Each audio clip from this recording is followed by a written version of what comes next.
na watu ambao waloshika bendera katika kuelimisha umma ni Ali Baalawi, ulama ajilla ambao wana asili ya kutoka Hadramaut.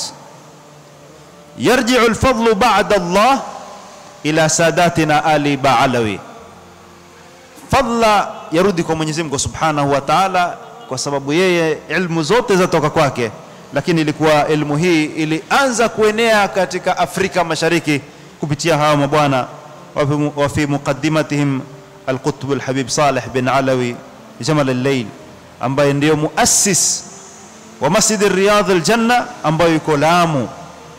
Hii ilikuwa ni katika miaka ya 1354 sawia miaka 1935. Al-Habib Saleh katika zama zake alipokuwa yuko pamoja na Al-Habib Ahmad bin Abi Bakar bin Sumait ambaye alifariki katika miaka ya alikuwa katika miaka ya 1343.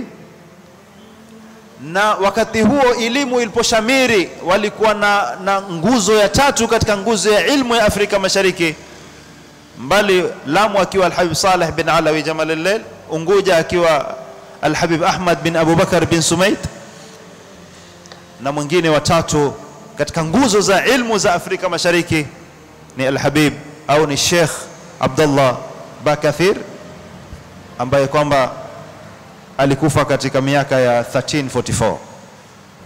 Ndugu zangu na wazee wangu, najaribu kueleza ili niweze kuingia katika hii madrasa ambayo kwamba leo ni fakhri ya kila mtu ambaye kwamba yuko Afrika Mashariki.